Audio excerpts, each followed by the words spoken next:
ரோஹித் சர்மா தான் இந்த டீமோட ரியல் ப்ராப்ளமா? கண்டிப்பாக கிடையவே கிடையாது. இந்தியன் டாப் ஆர்டர் பார்த்தீங்கன்னா 2021 வீக்காக தான் இருக்குது. புஜாரா, விராட் கோலி, ஷுப்மேன் கில் இந்த மாதிரி பிளேயர்ஸ் எல்லாம் 25 ஆவரேஜ் அந்த மாதிரி தான் ரேட்டில் இருக்காங்க. ஆக்சுவலாக பெட்டர் பிளேயர்னு பார்த்தீங்கன்னா டாப் ஆர்டரில் ரோஹித் சர்மா தான். அதுக்கப்புறம் ரீசெண்ட் இயரில் ஜெய்ஸ்வால் இருந்தார். ஜெய்ஸ்வால் தான் இப்போது டாப் ஆர்டரில் ஒரே பிளேயராக இருக்கார். ராகுல் கொஞ்சம் சப்போர்ட் தராரு, அவ்வளோதான். அவரு எப்போ அவுட் ஆவாருன்னு தெரியாது. லாஸ்ட் 3 மந்த்ஸாக தான் ரோஹித் சர்மா பெர்ஃபார்ம் பண்ணுறதே இல்லை. அவர் ரொம்ப கீழே போயிட்டார் இப்போது ரோஹித் சர்மா. ஸோ அவரே 5th டெஸ்ட்டில் வெளியே வந்துட்டார். விராட் கோலியுமே 5th டெஸ்ட்டில் வெளியே வந்திருக்கணும். பட்டு அபிமன்யு ஈஸ்வரன் ட்ரை பண்ணியிருக்கலாம், ஆனால் அவர் வெளியே வரவே இல்லை. ஸோ நெக்ஸ்ட்டு டெஸ்ட் சைக்கிளில் விளையாட நம்மகிட்ட நல்ல நல்ல டேலண்ட்லாம் இருக்காங்க. துருவ் ஜுரேல், அபிமன்யு ஈஸ்வரன் அந்த மாதிரி. ஐ திங்க் கில்லையுமே ஒன்ஸ் வெளியெடுக்கணும், இல்லைனா இன்னும் ஒரு சீரீஸ் அவரோட ஃபார்ம் பார்க்கணும், அவ்வளோதான். கில் ஆக்சுவலாக வீக் லிங்காக தான் இருக்கார் டீமில். இப்போது டாப் ஆர்டரில் ஒரே ஒரு பிளேயர் தான் ஜெய்ஸ்வால். 2021 இப்போது 25 வரைக்கும் நல்லா ஆடுறது இந்தியாவோட middle order and lower order மட்டும்தான். அதனால தான் இந்தியா போன வாட்டி ஃபைனல் போனாங்க.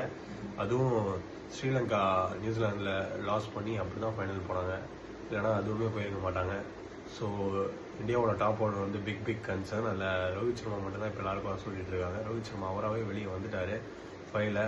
ஆக்சுவலாக நமக்கு மெல்பர்னில் ஒரு நல்ல சான்ஸ் இருந்தது வின் பண்ண. பட் நம்ம அந்த ஜெய்ஸ்வால் கேட்ச் பிடிச்சி 240 போயிருந்தால் கூட நம்ம கண்டிப்பாக வின் பண்ணியிருக்க மாட்டோம். ஏன்னா அவ்வளோ மோசமான ஒரு டாப் ஆர்டரை வச்சுருக்கோம்.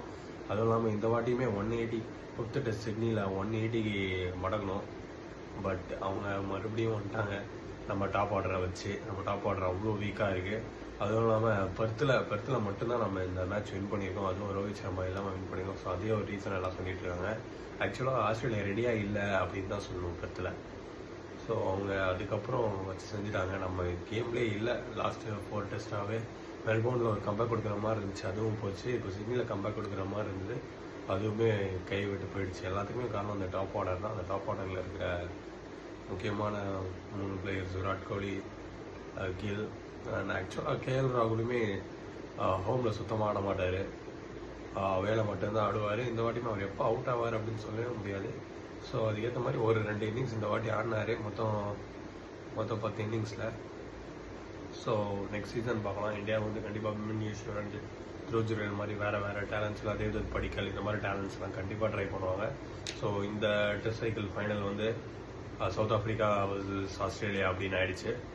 ஸோ இது நல்ல சான்ஸு. நம்ம விட்டோம் கடைசி 2 சீரீஸை நல்லா கேவலமாக தோற்றுட்டோம். 6 கேம்ஸ் தோற்றுட்டோம் கடைசி இதில். அவ்வளோ இது டாப்பில் இருந்தோம், நம்ம நம்பர் 1ல் அவ்வளோ நாள் இருந்தோம். கடைசி 2 சீரீஸில் மொத்தமாக டெமாலிஷ் ஆகிடுச்சு. சரி, ஓகே, நெக்ஸ்ட் டெஸ்ட் சைக்கிள் எப்படி பண்ணுறாங்க இந்தியா அப்படிங்கிறத பார்க்கலாம். தேங்க்யூ.